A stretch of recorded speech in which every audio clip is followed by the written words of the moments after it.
반갑습니다. 다 큰 자녀 싸가지 코칭 이병준입니다. 자, 오늘은요, 이제는 문제 부모라는 죄책감에서 벗어나십시오. 이런 말씀을 드리겠습니다. 많은 분들이 다 큰 자녀 문제로 상담을 요청해 옵니다. 일단 자녀 문제로 상담을 요청해서 오는 분들이라면 경제적 수준과 교육 수준이 꽤 높은 교양인이라는 사실입니다. 이 다 큰 자녀들의 폭력 문제, 중독, 무기력 이런 문제로 여러 상담센터를 전전하다가 마침내 저를 찾아오시는 분들은요, 스스로 자신을 죄인이라고 이마에 딱지를 붙이고 있습니다.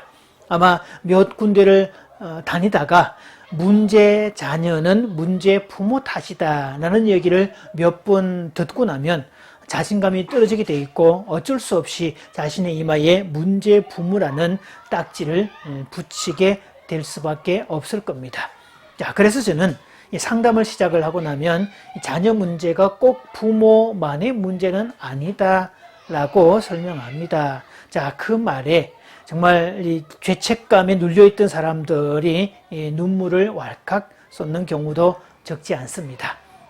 문제 자녀가 문제 부모 탓만이 아닌 것은 이 부모 자녀의 관계 패러다임에는 4가지가 있기 때문입니다. 자, 첫째, 문제 부모의 문제 자식 패러다임입니다. 가장 보편적이고 근거가 있고 타당한 이론이죠.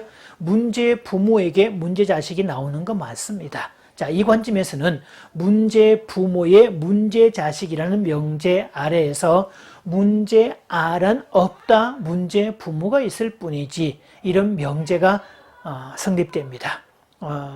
사실 제대로 된 돌봄, 교육을 하지 않는 부모 아래에서는 자녀들은 상처를 받을 수밖에 없고요. 그로 인해서 평생 트라우마의 노예가 되고 자존감도 형성되지 않은 채 살아오는 경우 많습니다. 자, SBS TV에서 우리 아이가 달라졌어요 라든지 EBS에서 달라졌어요 라는 프로그램을 쭉 보면 거기에 자녀들의 어떤 정상이 나오죠. 정말 우리가 보면 경악할 정도의 막 소리 지르는 아이, 자해하는 아이, 쌍욕하고 대드는 아이, 기타 등등 부모로 하여금 안도의 한숨을 쉬게 만듭니다. 우리 애는 저 정도까지는 아닌데, 자, 그러면서 이제 조금 있으면 모니터 상황을 만들어 놓고 시청자로 하여금 무릎을 치게 만듭니다. 그러면서 그럼 그렇지, 부모가 저렇게 하니까 애가 저럴 수밖에 없지. 그래서 방송은 이 패러다임 위에서 반드시 이렇게 설정되게 되어 있고요. 그리고 전문가가 투입이 되면 문제 부모를 먼저 고치는 방식을 쓰죠. 그래서 문제 부모의 행동을 고쳤더니 문제 아이의 행동이 줄어들었다라고 해서 이 기본 구조를 갖고 있는 건데, 자, 틀리지 않습니다. 근데 이 바탕은 SR 이론, 과학적 패러다임, 스티뮬러스와 리스판스에 해당되는 요 원리에서 해당되는 내용이지 전체 부모를 다 포괄할 수 있는 내용은 아닙니다. 특히 요즘 부모들 중에는 SR 이론에서 말하는 문제 부모의 조건을 가진 사람이 그렇게 많지 않습니다. 자, 두 번째, 좋은 부모의 좋은 자식 패러다임입니다. 자, 문제 부모의 문제 자식에서 반대 가장 극명하게 대조되는 쪽이 좋은 부모의 좋은 자식이죠. 자, 좋은 부모에게서 좋은 자식 나오는 거 맞습니다. 지구의 역사에서 어느 나라가 되었든 이 명문가는 차원이 다른 명문가의 자녀교육 원칙들이 들어 있었다는 거죠. 그래서 미국은 지금 상류층 사람들은 자녀들을 제도화된 교육, 즉 공립학교에 보내는 것이 아니라 사립학교에 보낸다고 그러죠. 이 사고방식 자체가 다르기 때문에 세상을 보는 패러다임과 자신의 어떤 부와 또 권력을 유지할 수 있는 그런 것들을 대물림시켜주기 위해서 다른 종류의 교육을 시킨다고 하지요. 자, 그래서 좋은 부모란 되는 것은 확실하게 되고 안 되는 것은 확실하게 안 되는 분명하고 확실한 철학을 가진 부모를 말합니다. 이런 부모를 민주적 부모라고 말합니다. 많은 부모들이 좋은 부모가 되려고 할 겁니다. 다만 조심할 것은 좋은 부모가 된다는 것이 잘해주는 부모를 의미하는 것은 아니란 점입니다. 여기서 잘해준다는 개념은 아이가 원하는 대로의 초점을 둔 것을 말하는데요. 사실 요즘 부모 자녀의 관계에서 이 자녀들의 문제는 부모가 너무 좋은 부모 되려고 애쓰는 게 도리어 반응을 보였기 때문입니다. 과유불급은 부모 자녀 관계에도 그대로 적용되는 법칙입니다. 자, 세 번째, 나쁜 부모의 좋은 자식 패러다임. 과연 이 조합이 가능할까요? 어떻게 형편없는 부모 아래 좋은 자식이 나올 수 있을까요? 자, 그런데 이 조합도 생각보다 적지 않습니다. 아마 이 조합을 설명하는 이론이 회복 탄력성이라는 이론일 텐데요. 한국은 연세대 김주환 교수의 책으로 설명이 되었죠. 이 하와이 옆에 관광지인 작은 섬의 사례를 예로 들었습니다. 교육 수준도 낮고 부모들이 알코올 중독이고 다 역기능이고, 그래서 그런 부모들 밑에 있는 자녀들은 대체로 다 부모하고 똑같은 상황에 놓여지게 될 것이다 라고 했는데요. 놀랍게도 그런 부모 밑에서도 3분의 1이나 되는 자녀들은 부모하고 전혀 다른 인생을 선택하더라라는 것이었죠. 이게 어떻게 가능했을까 찾아보았더니 인간에게는 회복 탄력성이 있더라라는 것으로 설명을 하고요. 또 부모는 기능을 못했지만 부모를 대체하는 좋은 스승, 좋은 안내자, 학교에서 좋은 친구들, 이런 좋은 인간 관계를 통해서 부모의 역할을 대신해 주었기 때문에 그게 가능했다라고 설명을 합니다. 자, 이 관점을 설명할 수 있는 또 다른 이론은 사람은 실존적 존재이기 때문에 보다 나은 의미와 가치를 선택하기 때문입니다. 자, 어떤 사람이 이렇게 얘기를 합니다. 나는 아버지가 어릴 때 매일 술 먹고 집에 와서 엄마 두들기 펴고 자식들 모아놓고 밤새도록 설교하고 돈도 안 벌고 막 살림 다 때리 부수고, 그래서 어릴 때 보고 듣고 자란 게 그런 것밖에 없었다. 그래서 나도 이렇게 산다. 왜? 자, 이렇게 말한다면 이거는 모델링 이론이 되는 거고요. 정신분석에서는 투사적 동일시라고 그럽니다.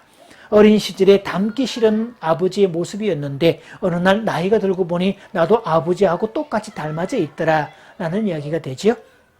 자, 그런데 실존주의에서는요, 다르게 얘기를 합니다. 나는 어릴 때 아버지가 집에 술 먹고 들어오고 물건 부수고 엄마를 때리고 자녀들 모아놓고 밤새도록 설교하고 무능력하게 경제적 책임도 안 지고 그런 게 너무너무 싫었고, 일단 아버지가 들어올 때 술 냄새 나는 게 너무너무 싫어서 내가 나중에 어른이 되어서 가정을 꾸리면 절대 집에서 술 냄새 풍기지 않을 거다. 이렇게 사는 사람들 얼마든지 있습니다.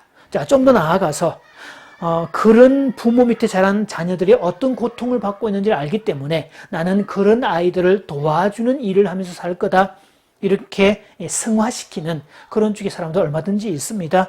그래서 사람에게는 교육이 필요하다는 뜻입니다. 즉, 사람은 환경에 상관없이 보다 나은 의미를 선택할 수 있기 때문인 거고요. 인성교육은 더더욱 이런 부분을 강조하고 있는 핵심입니다. 그리고 주변에 어른들이 필요한 것은 그러면 안 된다, 이래서는 안 된다, 그러면 못 쓴다, 그러는 거 아니다, 이런 목소리를 내줄 필요가 있어야 된다는 뜻이죠. 자, 이제 마지막 네 번째입니다. 좋은 부모의 문제 자녀 패러다임입니다. 자, 현대 사회의 부모들이, 특히 한국 사회의 부모들이 가장 당혹스러워하고 황당해하는 조합이 바로 이 조합입니다. 이 조합은 1990년대 이후 급증하고 있고 2000년도 이후의 한국 가정의 한 모습을 그대로 드러내는 표현일 겁니다. 제가 이 코너를 통해서 수없이 말씀드리고 있는 것처럼 1990년대 이전의 자녀 문제가 결핍에 의한 문제였다면 1990년대 이후의 자녀 문제는 과잉에 의한 문제입니다.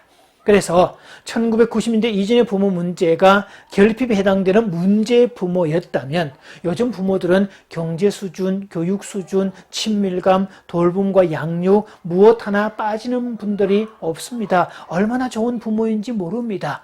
심지어는 아이를 위해서라면 정말 헌신적으로 봉사하고 달려가는 그런 좋은 분들입니다. 그러다 보니 너무 과한 존중 속에서 자녀를 키우게 되었고 권리만 제공하고 의무를 부과하지 않음으로 인해서 결국 자녀가 상전이 되고 부모는 종으로 전락되어 버린 안타까운 결과의 주인공이 되었다는 이야기죠. 자, 이 문제는 한국뿐만이 아니라 대만, 인도, 중국도 아주 심각하고 유럽도 마찬가지입니다. 그래서 육아의 천국 스웨덴에서는 아이들은 어떻게 권력을 잡았나라는 책이 나왔을 정도고, 독일에서는 엄한 교육이 아이를 살린다라는 책이 나왔을 정도입니다. 자, 오늘 부모 자녀 관계의 4가지 패러다임을 말씀드렸는데요. 이것을 말씀드린 이유는 부모로서 좋은 부모인데 나쁜 부모라고, 문제 부모라고 죄책감을 갖지 말라는 의미였습니다. 자, 한 번 더 정리하면 1990년대 이전의 심리학에서 결핍의 심리학에서는 문제 부모 아래서 문제 자녀가 나오는 거 맞습니다. 그러나 1990년대 이후에, 더구나 2000년 이후에 좋은 부모임에도 불구하고 문제 자녀가 나오는 이유는, 이것은 결핍의 문제가 아니라 과잉에 의한 문제이기 때문에 요즘 부모 때문에 아이가 그렇게 되었다라고 말할 수 있는 부분은 아닙니다. 자, 그러니 이제 더 이상 문제 자녀는 문제 부모 탓이다라는 말에서 자유로워지셔도 됩니다. 제가 볼 땐 부모 탓이라고 해도 그 영향력은 20% 정도 미만입니다.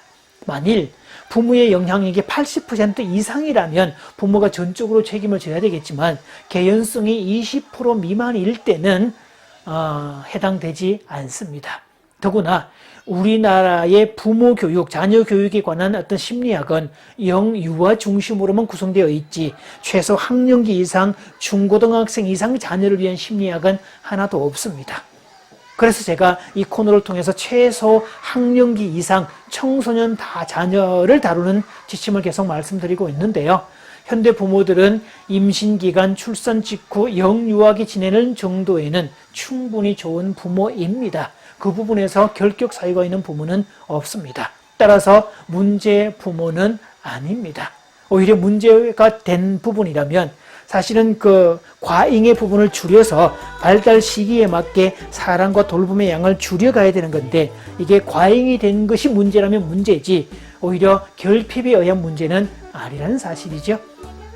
그래서 좋은 부모가 되려는 욕망부터 버리면 자녀를 올바른 길로 인도할 수 있습니다. 자, 그래서 다음 시간에는 계속해서 사랑과 좌절의 비율이 맞아야 된다는 이야기를 드리겠습니다. 수레의 바퀴가 하나는 사랑이고 하나는 좌절인데, 바퀴의 크기가 똑같아야 굴러갈 수 있다는 내용이 되겠죠.